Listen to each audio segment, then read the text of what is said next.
Wonderful. Well, thank you all so much for joining us for today's program. Today, we're going to explore the Saugus Maritime National Historic Site. So established on March 17th, 1938 as the first National Historic Site in the United States, Salem Maritime National Historic Site consists of 9 acres of land and 12 historic structures along the Salem waterfront, as well as a downtown visitor center. Located in the urban setting of Salem, the park preserves and interprets over 600 years of New England's maritime history and global connections. And so we're going to learn about this National Historic Site with Supervisory Park Ranger Andrew Donovan. So where are we at with attendance? I've lost track. All 150 of us or so. Let's give a big virtual round of applause to Andrew for joining us this afternoon. And Andrew, you can take it away. Thanks so much. Fantastic. Thanks so much, Robert. So glad to be here with all of you. Like Robert said, I am Andrew Donovan. I'm the Supervisory Park Ranger for Interpretation at Salem Maritime National Historic Site, as well as Saugus Ironworks National Historic Site. The Supervisory Park Ranger for Interpretation, what that really means is I just help with public programming. So anything a visitor would experience when they come to visit the site, that would be part of the team I work on. So really happy to be doing this, this digital event here. Now, I know that in talking with Robert, there's been all sorts of different conversations about national parks. You know, the Tewksbury Library has been hosting great programs, many with other park rangers that I know about Massachusetts national parks. And I wanted to put this slide in to start us because national parks take all sorts of shapes and sizes. You know, when most people think national park, they think of big Western parks, Grand Canyon, Yellowstone, Yosemite. But as you look at these photos and maybe read some of the names underneath, you get a reminder of the variety of different types of national parks in the National Park Service. National parks, battlefields, monuments like in Washington, D.C., national preserves, historical parks, seashores, memorials, and on and on and on. There are 424 different National Park Service units scattered throughout the United States, as well as U.S. territories. So all over the place. And like I said, take all sorts of different shapes and sizes. So today we're looking at a, what some people might not think of immediately when they think national park. That's an urban historical national park in Salem, Massachusetts. So a little kind of map and layout to give us an overview of the park. Like Robert says, Salem Maritime National Historic Site is actually right on Salem Harbor. For those of you who aren't familiar with the area, Salem's a coastal town, about 45,000 people, a few miles north of Boston. It's got a very robust tourist industry. Lots of people come to visit the national park. Lots of people also come to learn about, as many of you I'm sure know, the Salem witch trials. There is also a world-class art museum, the Peabody Essex Museum in Salem. But our park is right along the water. We've got Derby Wharf, sort of the longest wharf in Salem that still exists. It was the longest historically as well. And about 12 different historic buildings that kind of dot the landscape. We'll get back to a little bit more about what's at the park throughout the program. I've got some slides in here that really highlight what is there to see if you were to come and visit the park on a typical kind of day. What buildings do we have? What stories do we tell at the park? Now, when a national park is created, there is establishing legislation, basically saying what this park is doing, what stories is it telling, what resources is it protecting. And a park purpose statement is built off of that. So a park purpose statement helps us really envision why we're helping protect and preserve these parks. The whole point for the National Park Service is we want people to enjoy and experience the parks now. And we also want them to be able to experience them with their kids, with their grandkids. We want to take care of these in perpetuity forever. so people can access them. So for Salem Maritime, I want to just put up our park purpose statement. You can see Salem Maritime National Historic Site preserves and interprets New England's maritime history. So the buildings and landscape on the waterfront of Salem, Massachusetts illustrate global maritime connections from the colonial period throughout the 19th century. So that's our big purpose. Other pieces we still connect with. There are other parts of the story that we still tell beyond this purpose statement, but this is something that we go back to sort of day in and day out as we're calibrating the work we're doing.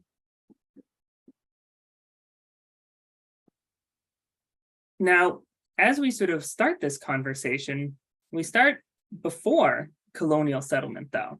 Indigenous peoples at Namkeg, which is what we would call now Salem Harbor. So Namkeg in Algonquin is the fishing place, very sort of focused name about the very bountiful fish that was found along Salem Harbor. Indigenous people would come to this area each spring. They would construct weetus, their seasonal shelter. They would prepare fish weirs like the ones you see in that photo, and they would prep the fields for food. As fish were being caught in these weirs, some would be salted, some would be dried. Others would take the heads of the fish and they would prep the fields. So they'd help give nutrients to the fields by putting those fish heads into the soil, growing the crops that way. As many of you know, I'm sure, from 1616 to 1619, there was deadly pandemics that swept through the native populations here in New England and obviously throughout the whole region. It's estimated that 70% of indigenous populations died from disease from contact with Europeans. I've read some reports that up to 90% in certain communities may have died from this disease. So as we're thinking about English settlement in this area, they're experiencing and they're connecting with a group that went through an incredibly traumatic change. You know, when 70% of your population had just died off, and 10 years later, you're going to have people trying to really settle this fishing place. That's going to lead to some real tension and some real hard decisions for the indigenous people that are living here. And with those hard decisions was, how do we interact as Europeans come to this area? Some of the groups in Salem made somewhat shaky treaties with people coming to the area, you know, trying to get protection from other native groups, especially the Mi'kmaq group from up north towards Canada. So some of them made treaties with some of those earliest English settlers. And an important piece that I want to point out, obviously, is that indigenous people are still active in Salem, in Massachusetts, all around the country, obviously today. I love this picture because this picture was taken yesterday morning. There's a group from the Massachusetts tribe that was leading a workshop about building traditional fishing weirs right on the shores of Salem. So they had local students with them, members of the National Park Service got to go, as well as Salem Sound Coast Watch, City of Salem, House of Seven Gables. We're all there learning this traditional way of doing things from members of the Massachusetts tribe. So we're very fortunate to still have that information being shared even today. So earliest European settlers. So permanent English settlers really started to arrive in the area that they'd renamed Salem in about 1626. A group of about 30 were kind of the first to arrive. They named it Salem from Shalom, the place of peace, trying to aspire for a peaceful civilization. And as they settled this area, there was a pull towards the water. There wasn't great valuable farming land within kind of Salem. So looking towards the water, looking towards the opportunity that it provided, became, became a way of life. Now, local Reverend Hugh Peter pushed for a reliance on the sea. He promoted the building of salt works to process dried fish. He wanted a wharf built. He had drying racks made. And Salem fishermen slowly began to expand where they were fishing, where they were traveling. Pretty soon, they started going south towards Cape Cod. They started going north towards Newfoundland, trying to expand their reach, gather more to bring back home. And leading up to the American Revolution, there's going to be a steady growth in this maritime industry. So as you can see, within the first 30 years, Salem recognized the potential for trading, especially with the Caribbean trade. So larger vessels started being built that could travel down the Atlantic coast, going into the Caribbean and come back to Massachusetts. Salem vessels would bring supplies down to slave plantations down in the Caribbean, especially things like dried cod, horses to help run the sugar mills, and wooden staves for barrels and other materials that were needed on these plantations. And in return, Salem captains would bring back sugar, molasses, indigo. Molasses back in Salem, many different ship owners would set up things like distilleries, creating rum that became prized around the world. As this trade started to gain in popularity, Salem merchants started to think a little bit bigger. What if we started trading over to Europe more consistently? What if we went to France, to England more consistently? And this was growing and growing as the years went on. In 1660 and 1663, new British laws actually gave the sort of American colonists basically a monopoly on shipping in the sugar islands of the Caribbean. So using that monopoly, you saw more and more successful merchants connecting with the plantations of the Caribbean. And then as those merchants started to go across the Atlantic, like I said, they would be going to France, to England, the Netherlands, the Iberian Peninsula, and bringing back at that time a lot of fabrics, a lot of finished goods, and a lot of tools that maybe this newer colony needed. You know, we're still talking mostly late 1600s here, so there's limited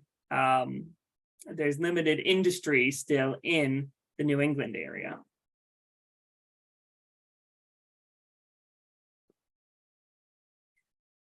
Now, as I just sort of talked about, there's this connection between the slave plantations of the Caribbean as well as the sort of merchant ship owners in Salem. But it's going to go beyond a connection with trade, and it'll go to a physical connection with humans. The first reported enslaved Africans in Massachusetts, and I believe in New England, actually arrived on a Salem-owned ship, Desire, into Boston Harbor in 1638. And on the right-hand side, you can see a typed-up version of John Winthrop's journal. So he's writing about this ship coming into Boston, and it's bringing these goods, and listed as part of the goods are humans, you know, enslaved Africans that are being brought to work in Boston. This is going to be one of many ships that's going to bring individuals, enslaved individuals, to the area. So by the mid-1700s, the city of Salem has 83 enslaved Africans living in the city. This includes 47 males, 36 females, right in Salem. And that doesn't include any children. So that'd be under 16 for this survey. And this is just a town population of about 3,500. Often these might be families that enslave one or two people that live in the house with them. So we're not looking at big plantation style like the American South, but these are still men, women, and children who are living in slavery in sort of a New England coastal town. Some merchants would request when a captain was going down to the Caribbean for them to bring back a slave. They would tell the captain what they were looking for, the person's sex and age and sort of physical requirements. And then they'd be brought back on Salem ships and listed as part of that property. And the practice of slavery is going to be seen throughout different documentation. So on the bottom right, we actually have a article from the Essex Gazette right before the American Revolution, right? 1774.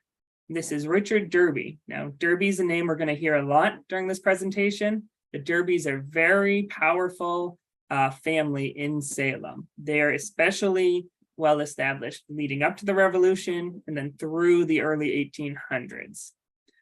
So in this runaway ad, he is asking for anyone to catch the runaway slave named Obed, who had left the home and tried to escape, to self-emancipate.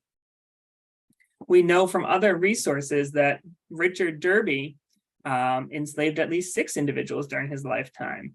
Jane, Caesar, Obed, who this runaway ad is for, Phoebe, Kate, and Peggy, all would have been enslaved at one point by Richard Derby. Now, during this presentation, I want to do, like I said, a few little breakouts about what's physically at the park if you were to come visit us in person in Salem. And one of them is the Narbonne House.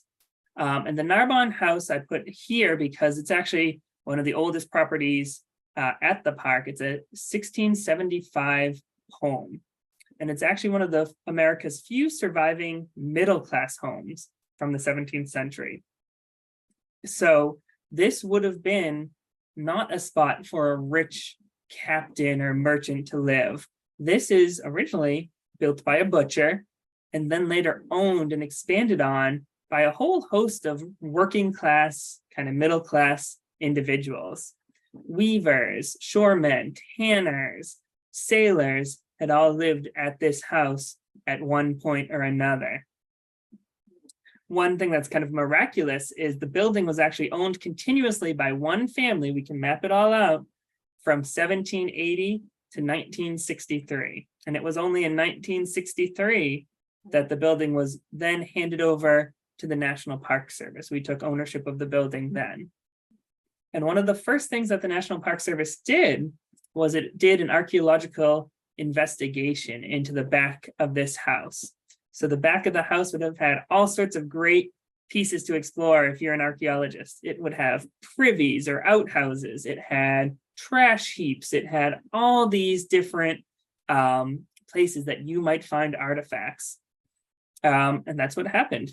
150,000 artifacts were found right behind this historic building. So one of the unique features you can see if you were to come to Salem.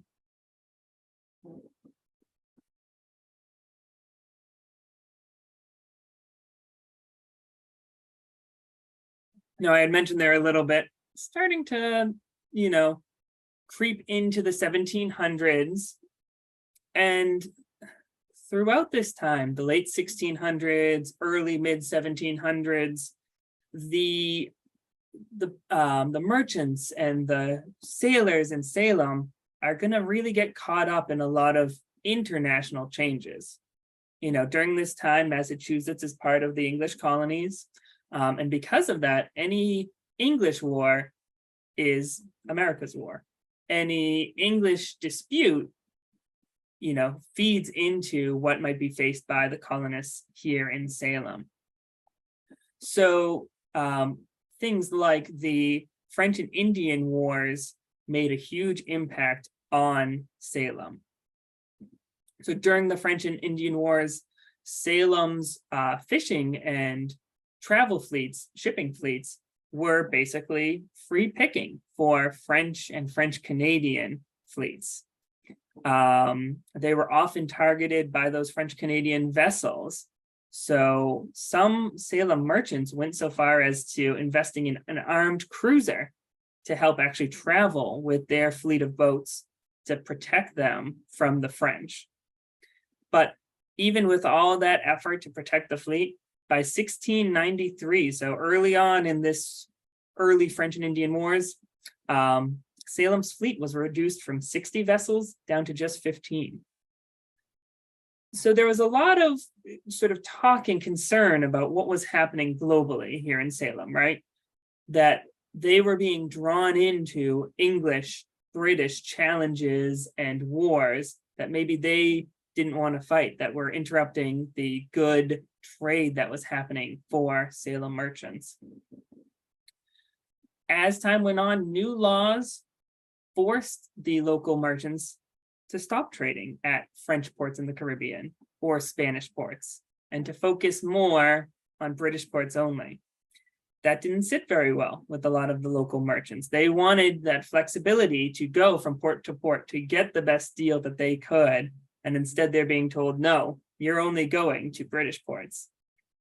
You add on to that the Molasses Act, the Sugar Act, and the Stamp Act as well. It's not on the list, but the Stamp Act is going to put more pressure on these merchants, as well as on everyday people too, who are trying to either make a living working on these boats, or just trying to get day-to-day goods. And it gets to a point where there's some vicious anti-loyalist sentiment in the city of Salem. There's tarring and feathering of a customs official. There's open hostility towards a British army officer who tries to come to the city, the town at that point, and look for arms. There's all these sort of skirmishes with the British that were being noticed leading into the 1770s.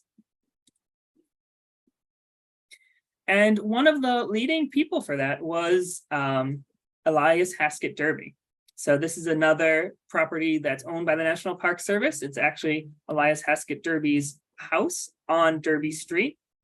It's the oldest surviving brick building in Salem, and it would have been where he lived leading up to the American Revolution. So during this time, while he and others are protesting the Stamp Act, the Sugar Act, he's working out of this house. So this is a house built for him and his wife as a wedding gift.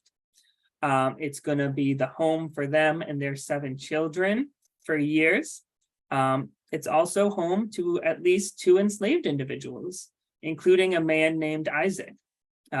Most recently, a researcher actually uncovered Isaac's name while doing research on smallpox vaccination records, and list him as basically property of Elias Haskett Derby.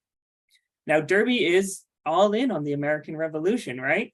When the shots at Lexington and Concord sort of ring out in April of 75, Elias Haskett Derby is one of those first people getting ready from Salem to go down and meet the British forces, to stand up to the British forces. But at the same time, he has 2 enslaved individuals living in this house with him and his family. Eventually, the Derbys would sell this house pretty soon after the American Revolution, and it would start to reflect more of the working class nature of the area around the wharves of Salem. So more merchants, mariners, and eventually factory workers started to live in this house. Now, as the start of the American Revolution really kicked off, the Continental Congress was looking for ways to supplement the limited American Navy. And it did this with hundreds of licensed privateers. So basically, the point of the privateers was to harass and capture British vessels, especially trade vessels that would be sort of easy targets. The efforts worked as intended. It helped cripple British shipping, and it diverted a lot of British warships towards protecting those shipping fleets, instead of say blockading other ports. And American ships were also able to capture valuable supplies needed to fight the war. So within a few months after the Battle of Lexington and Concord, the Salem ship Dolphin captured its first prize. Many merchant ships were converted to privateers. They were outfitted with swivel guns, cannons. Some ships even went out in sort of dog packs, right? Groups of ships that would try to pick off British merchant ships. Often a confrontation was decided usually just with one broadside, one shot of cannon, or maybe just a shot in the air to show that you were kind of outmatched, you were outgunned. The whole point for the privateers, they want to bring those prizes, that cargo and those ships back to Salem. They don't want to sink it. They're not, they're not the Navy trying to necessarily sink a vessel. They want to bring that back with them. Now, if they arrived back in Salem and the boat they captured was deemed a lawful prize, half of the auction proceeds went to the owner of the vessel that captured it, and the other half actually went to the captain and crew. So it was a real kind of risk reward for these mariners that were signing up to work as privateers, right? It could be more dangerous than typical work. You're going in open confrontation with the British Navy if they were to ever catch up to you. But at the same time, you could earn a lot of good money if they captured and returned these vessels back to Salem. And Salem was very successful at this. It's actually the most successful privateering port in the country during the American Revolution.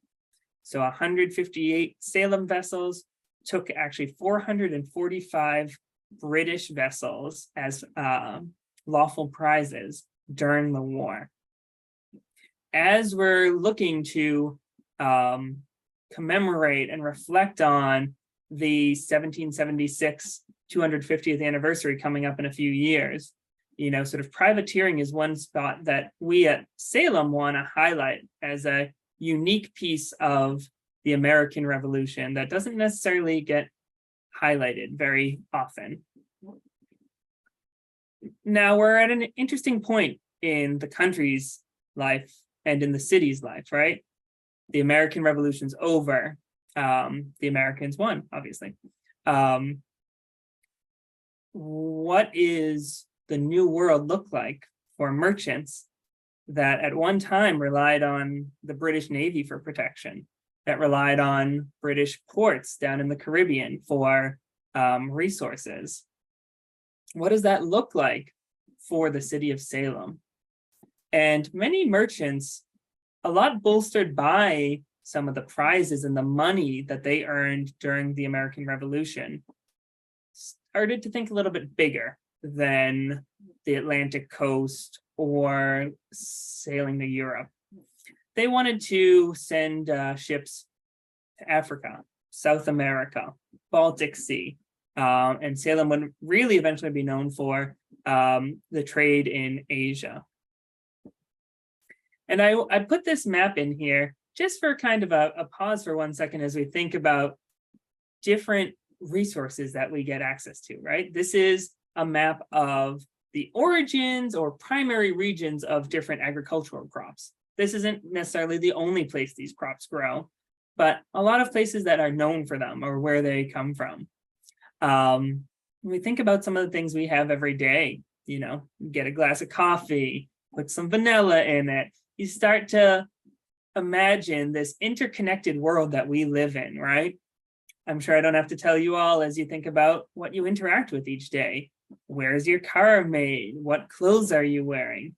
That the international connections and trade that we see as pretty typical in day-to-day are going to be a lot more foreign, exotic, and costly during the late 1700s and the early 1800s. Salem's really going to take a leading role in pushing for this change and opening up new ports all around the globe. So after the American Revolution, Salem vessels are looking for those new markets, like I said. Elias Haskett Derby, who we just talked about with the Derby House, is going to be one of those leading merchants, sending ships to Russia in 1784, sending his ship, the Grand Turk, to China a few years later.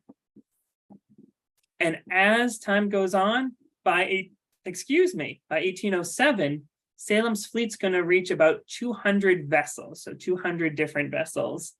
That's going to include 34 ships, 18 barks, 45 brigs, and 59 schooners. There's going to be 30 wharves in Salem that are going to serve these vessels, with numerous warehouses, sail lofts, repair shops, kind of right on site. And at its peak in 1807, they're going to have a new vessel coming into port each and every day, bringing things from around the world. Now, I rattled off a few different types of kind of vessels there. Just wanted to put this up for anyone. You really need to choose the right vessel for the right job, right? So you have the 2-mast brigs, you have the ketches, schooners, sloops, or East Indiamen. Each of them is going to have a different role. Some of them are going to be more for local fishing, or maybe small trade with, other ports in New England. Others are going to look towards, say, going down the Atlantic coast or heading into the Caribbean. The East Indiamen, those are going to be the more long voyage ships that Salem becomes known for. So those would be voyages of a year and a half, and are really built for lots and lots of cargo space to bring goods back to the region. I will say, and I'm sure I slip up different times, technically, so square-rigged 3-mast vessels like the East Indiaman there, those are technically the ones that would be called ships. Other ones would be called vessels. I slip up a lot, so forgive me if anyone's nautical in the chat and I make that mistake. And this map just gives a little idea of the types of ports Salem is trading with. These are some of the most popular ports, but it is not inclusive of everything. Obviously, there's plenty more ports and routes that Salem vessels would take that aren't on this map. Now, in the sort of Indian Ocean, sort of to the east of Madagascar, you can see one spot where a bunch of different routes fan out. That's the Isle de France in the Indian Ocean, and it became a real vital hub for Salem merchants, especially trading in Asia and the South Pacific. So they would have even some Salem representatives living on that island and use that as a spot to get more sort of local information, updated information, sort of fan out from there to different ports, and then regroup before heading back to Salem. Now, like I said, while Salem was known nationally and internationally with trade with Asia, Salem ships really covered the globe. So, for example, the Friendship of Salem, which undertook 15 different voyages, visited Indonesia, Germany, Venezuela, Spain, England, Russia, Italy, China, and India.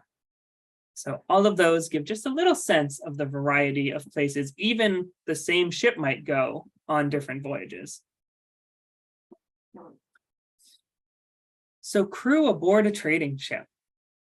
Now the number and size of the crew on a voyage really depended on the size of the vessel, as well as the complexity of the rigging. So a more complexly rigged ship would require more hands, more workers on board.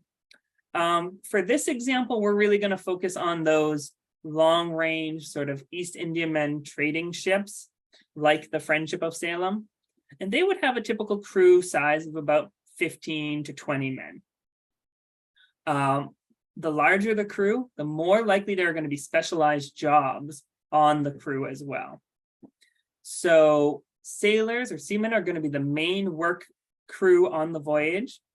Many sailors were in their late teens or early 20s, with few working until their 30s. It was pretty rare to see someone in their 30s or 40s, 50s. The average age for the full crew, including the captain and officers, was around 22 years old. So that gives you a sense of just how young these crews can be, right? Some of them are becoming captains at the age of 19. Most of these sailors are coming from Massachusetts and New Hampshire, especially the coastal towns. A majority are going to be Anglo-Saxon, but there are also Black Americans and Europeans that worked on these crews. They were drawn here for any number of reasons. Some are maybe adventure seekers. They want to go see the world. Others maybe go for more practical reasons. They need to support a struggling family. They're trying to make ends meet. They're looking for a bit of steady work during tough financial times. You see on the next list there, what was called the idlers. Those are going to be specialized crew members on the voyage. So this might include sailmakers, carpenters, cooks. Their skills are going to be required maybe during unforeseen circumstances, like if there's an issue with the hull of the ship, the carpenter is going to be called on. Or they help support the work of the ship, like the cook taking care of meals each day. However, they're not expected to do the sort of typical day-to-day work of the ship. That's going to be reserved for those seamen, those sailors, and the apprentices. Mates are going to be sort of the next level up. So mates are going to help oversee those idlers, those seamen, the apprentices, and they work directly under the captain. Mates are also going to serve as some leads for navigation duties and take the lead on different watches throughout the day and overnight. And obviously at the top of kind of the list is going to be the captains. They have absolute command while at sea. So they're going to represent the company while they're out there. They're serving under the orders of the ship owner. Now, some captains might have discretion on where to go, or hey, if it sounds like you can get a really good deal on pepper, okay, I trust you, pick those up. Other captains are going to have more strict orders. They're going to need to know everything there is to know about the ship, including navigation during dangerous weather, making split-second decisions, keeping the crew working well. But they also have to know the business side of things too. They have to understand international markets. They have to work with foreign representatives as well. Now, some ambitious captains earned enough money that they retired by the age of 30. Maybe they'd invest in their own fleet of ships and sort of start the process over again. And in the bottom left, I have one piece called a supercargo. So that's a specialized worker that might be on the ship. They are really the representative of the ship owner, and they act as the business agent when the ship arrives at port. So they're going to do the hard negotiation when it comes to working with international merchants. Some of them are going to be college educated, or maybe they spent time as a clerk in a Salem trading house. Now, these supercargoes are going to be somewhat rare. They're going to be on the larger size voyages. If there is no supercargo, it's really the captain that's doing all that negotiating with foreign merchants. Life aboard a Salem trading ship. And now, obviously, the voyages, they varied in length and depended on many factors, including what vessel they were using, the route they were taking, the weather they run into. But life aboard the ship was hard for the crew. Living quarters were dark, damp, cramped, could get cold in winter and stifling hot in summer. So below deck, crews would try to sleep and eat their meals. Their meals often including things like hardtack, salt meat, and dried peas. During their free hours, seamen would make music, they'd play cards, maybe carve scrimshaw or study navigation. They'd also keep their goods in this small sailor's chest, usually under their hammock. And progress on these trips could be frustrating. There is a whole mix of slow, dreary pace with moments of excitement or terror. Often, some people would turn towards religion and superstition to help kind of try to solve issues, like if there's no wind blowing. And I've got a quote here that says, like I said, sort of that life on these ships would be long hours of tedium, punctuated by stark moments of terror. So in an emergency, a sailor may be called to climb the rigging over 100 feet above the deck during a storm.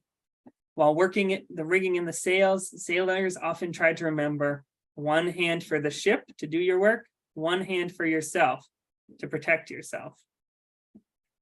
Difficult conditions were physically and emotionally draining. One crew member wrote after only 6 days at sea, the day was stormy. I wish I were home. Of all the places on earth, there is no place like home. I wanted to go to sea, and now I've gotten enough of it. Sunday, I laid in my bunk and cried. Exhaustion and extreme conditions could lead to injury or even death. Poor sanitation, limited resources made infection a common issue. And these dangers took a toll on the community back in Salem as well.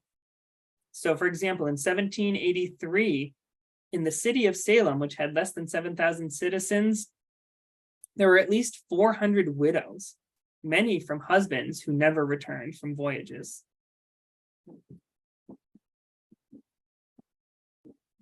Now, at the park, another piece to see is the Friendship of Salem. This is a full-size, fully operational replica of the original Friendship that I had mentioned earlier in this presentation. This replica was built in 1996 in Albany, New York. You can see we've got some of the different sort of stats about the Friendship underneath there. Unfortunately, right now, the Friendship does not look like that top picture. They're doing work on the deck and on some of the sides of the ship. So there's a big tent over the Friendship right now. We will still be doing programming on the ship, though, this summer, but it won't be ready to sail this summer. Now, what was actually leaving and coming to Salem? So you can see here, a whole host of things are going to be leaving from Salem. Even as this international trade to Africa, Asia kicks off, there's still going to be trade happening along the Atlantic coast or to the Caribbean. So you're going to still be seeing molasses and sugar from the Caribbean. You're going to be seeing tobacco from the southern states being sent overseas. And coming back, it's going to be a whole host of different imports, right? Coffee, ivory, cotton, tea, all these different sort of luxuries are going to become very well known in Salem.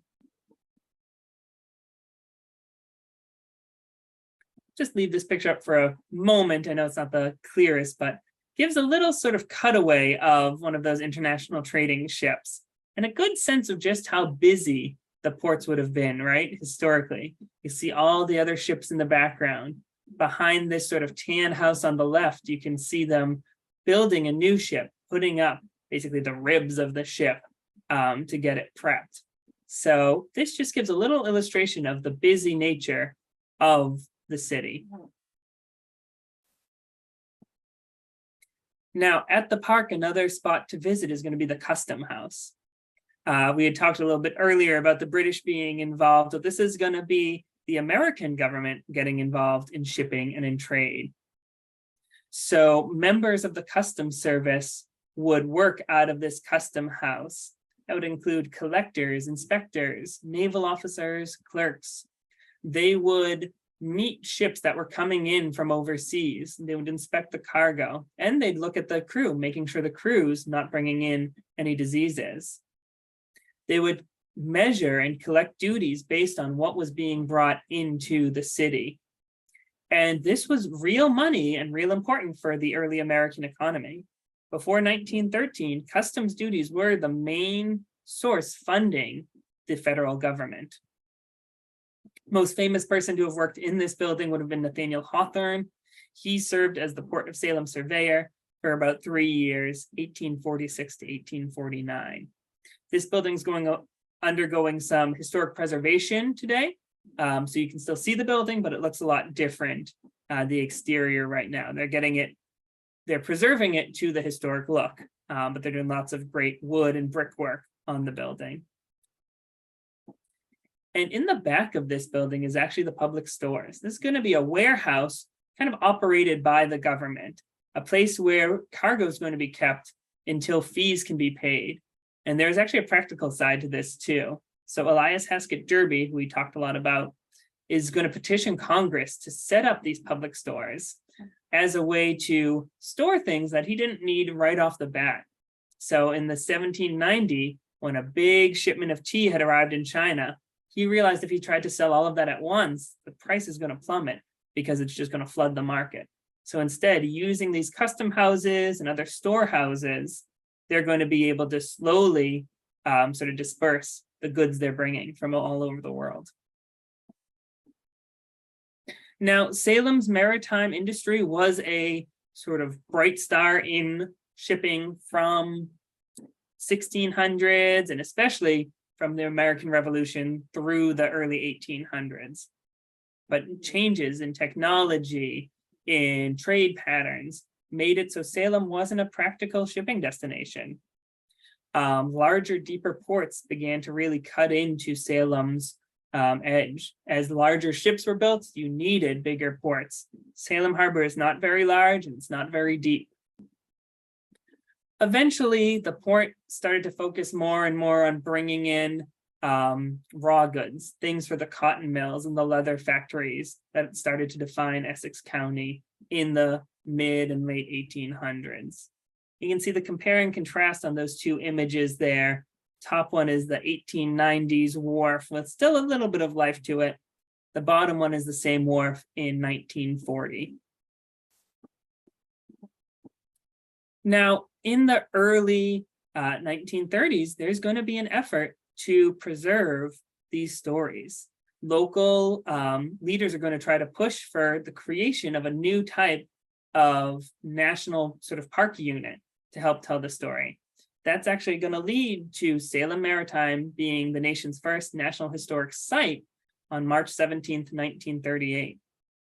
At that time, there's going to be a shift. There's going to be an effort to kind of bring back the park look and the historic look of Derby Wharf, which means changing and moving what had become a busy immigrant neighborhood.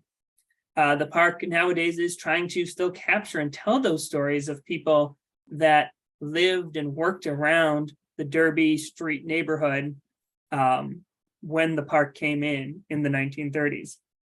That bottom image, you can see them moving a house from Derby Wharf to a new location. And the top one is a research report that the park did a few years back about the Polish community in the local area. If you were to visit the park nowadays, these are some of the sights you might see. Gives you just a little sense of what goes on when you visit here. And what I want to do is I'll keep this slide up. I'll turn towards Robert and see if there's any questions I can answer.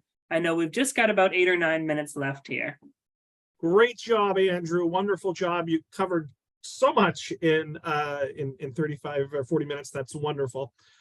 So we do have some questions in the Q&A. Absolutely. Yes, so let's get to those. Vanessa asks, are visitors able to tour the houses that are featured in today's talk? Yeah, great question, Vanessa. So we are working to put out our summer seasonal visitation plan. And the hope is to have the Derby House and the Narbonne House. So that'd be the brick house in the top left corner.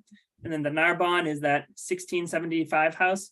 We're hoping to have that open at least a few days a week this summer. So we definitely encourage you to check our website for our upcoming hours. Our summer and fall visitation is sort of our peak visitation. That's when we have most of our staff on site. Follow-up question, this time from Lisa. What types of guided tours are offered by the park rangers? Yeah, guided tours, great question. So it'll depend on the season, but often we'll do some highlights tours on some of the historic buildings.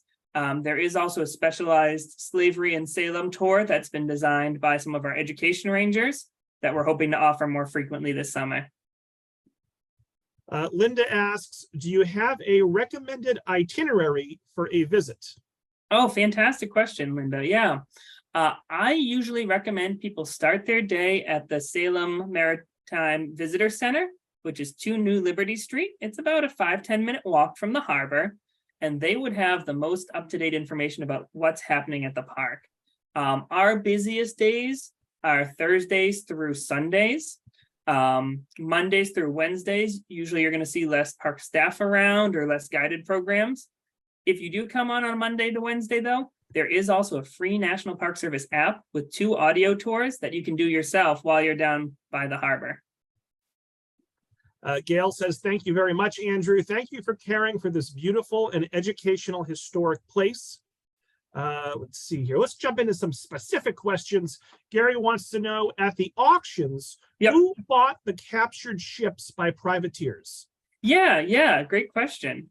So that would have been, it oftentimes would actually be Salem merchants or other sort of local merchants. Sometimes a merchant would buy a captured ship and immediately get some more cannons on it, get some more guns on it, and send it back out to do more privateering. So this was a way for some people to actually build up their fleet during the time. Linda asks, how long were slaves brought to Salem? Yeah, great question. So slavery is going to be outlawed in Massachusetts after the American Revolution. So 1780s. There is going to be a interesting sort of period of slaves versus servants for life. Were people fully emancipated? Did families expect them to still work for them? So there's some real messiness after the official end of slavery and into the more practical, nobody is enslaved in Massachusetts. Jane asks, were freed slaves able to get work on these ships? Some were, yeah.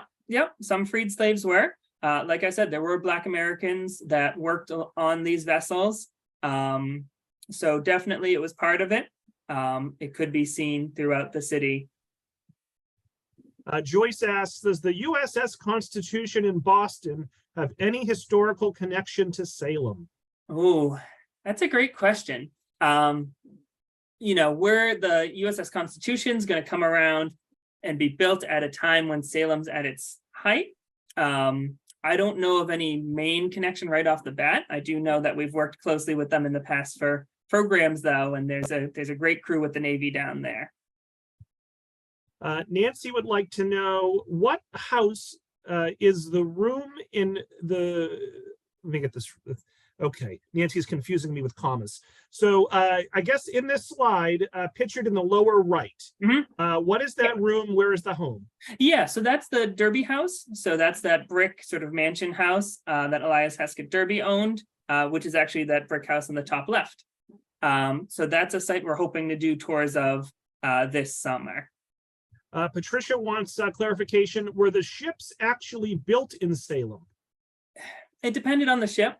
So small vessels would have been built at some Salem yards. Most of the larger East Indiamen, that like the Friendship, they're not necessarily going to be built in Salem. They might also be built in some other like Essex County shipyards. So folks, we're going to start to wind it down. If you haven't already, let Andrew know in the chat if you enjoyed today's presentation. Andrew, Debbie says that she remembers you from your time at the Lowell National Historic Park. Oh, fantastic. That's great. Yeah. I was in Lowell for many, many years, and I've just been in this position for about half a year now. So Carol would like to know, what happened to the British sailors when their ships were boarded by privateers? Yeah, so sometimes it depended on where they were geographically. Sometimes it might be you send them off the ship. Other times maybe you do an exchange for them. Not during the Revolution, but during the War of 1812, the Friendship of Salem was actually captured by the British. And those American sailors were eventually allowed to return to America. But the ship itself was held on to and sold at auction in England. So similar things would happen with British sailors as well.